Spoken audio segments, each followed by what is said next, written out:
J'aime pas les mascottes. Texte André Marois. Illustration Jean-Luc Trudel.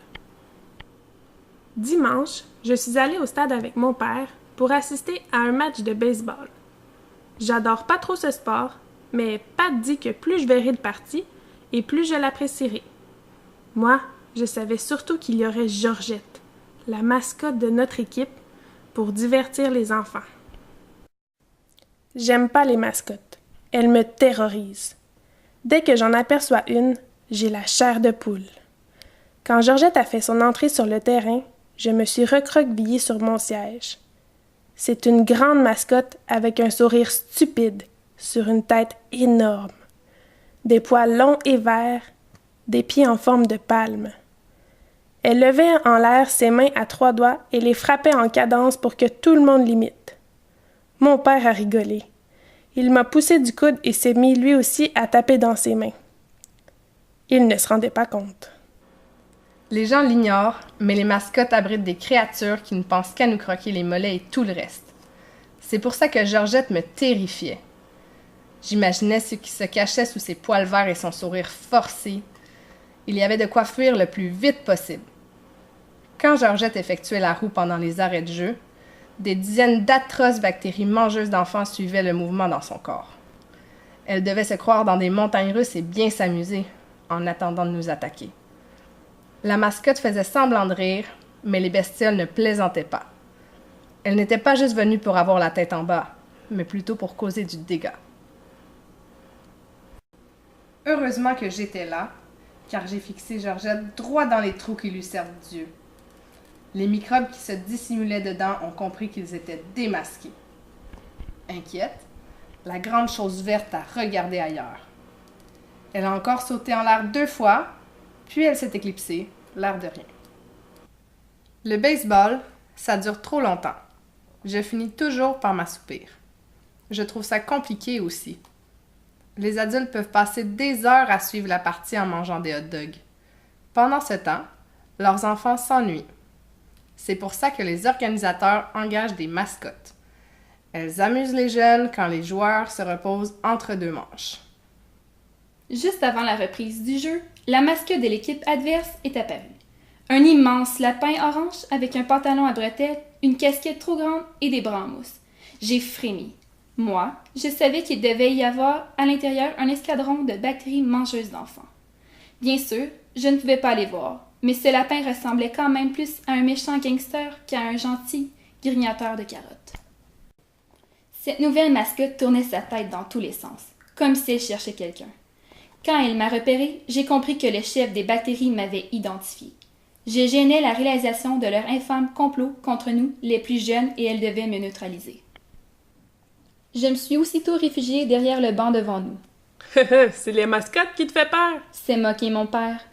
Je n'ai rien répondu. Je tremblais comme une feuille. Les terribles mangeuses d'enfants voulaient la peau de tous ceux qui s'endormaient comme moi pendant les matchs.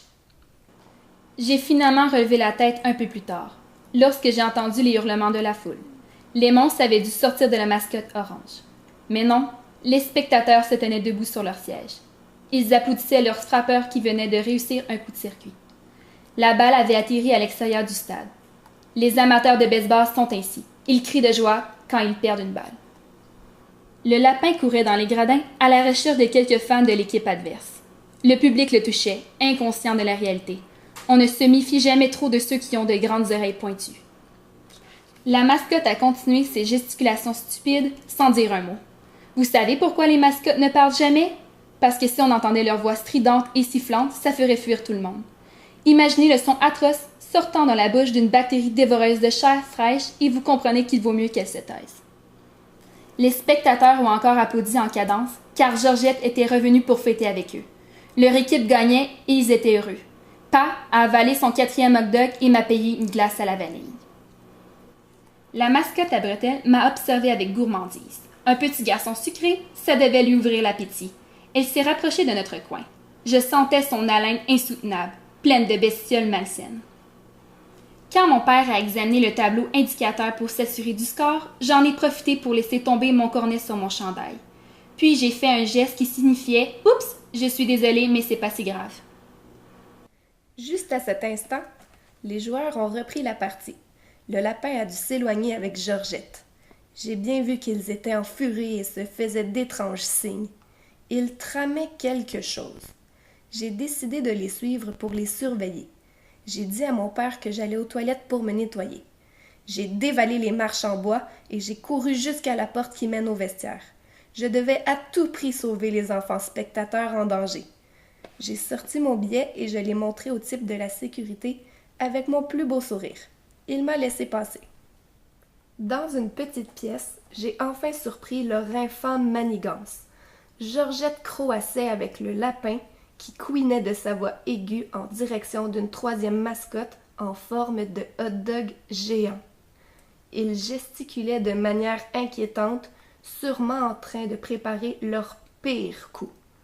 Soudain, le hot-dog s'est penché en arrière et j'en suis restée pétrifiée. Son corps remuait à l'intérieur comme s'il était rempli d'un million de cancrelats cannibales. J'ai failli m'étouffer de peur et le chien chaud s'est tourné vers moi.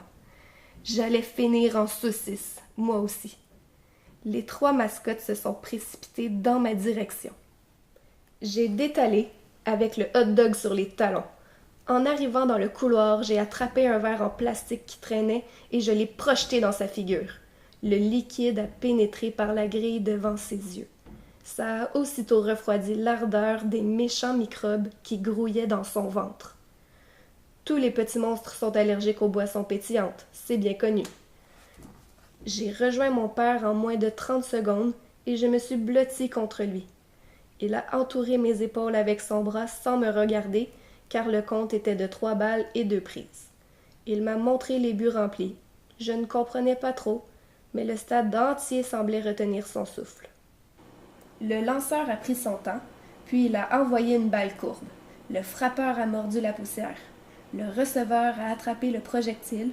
La foule s'est levée d'un seul bloc et a scandé son nom. Georgette est réapparue. Aussitôt, elle m'a foncé dessus. Pour que leur plan réussisse, je ne devais prévenir aucun adulte. J'étais cuit. Mon père fixait l'abri des joueurs et j'ai cherché une cachette où me réfugier. Dans une poubelle, dissimulée sous les détritus, à droite, j'ai aperçu le lapin qui se rapprochait. À gauche, le hot-dog en mousse tentait de me coincer en étau. La 8e manche venait de débuter et ça s'annonçait interminable. Mais le prodige s'est produit car Pat s'est subitement levé en vérifiant l'heure sur sa montre.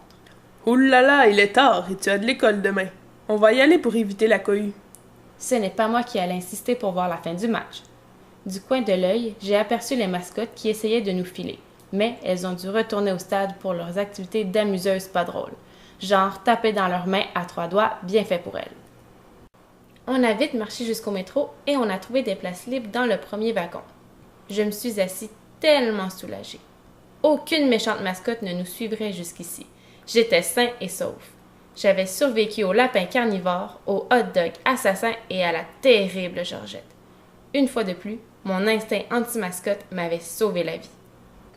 Dans le métro, sur le siège en face de nous, il y avait une fille de mon âge avec sa mère. Elle ne me quittait pas des yeux en sirotant son soda. Mais sa façon de me dévisager était bizarre. On aurait dit que son regard me transperçait et qu'elle voyait dans mon ventre. Soudain, elle a ouvert grande la bouche et s'est mise à hurler en me regardant. Et puis, elle a fait un truc vraiment inattendu. Elle m'a lancé le contenu de son verre dans la figure, comme si elle avait aperçu quelque chose d'horrible à l'intérieur de moi.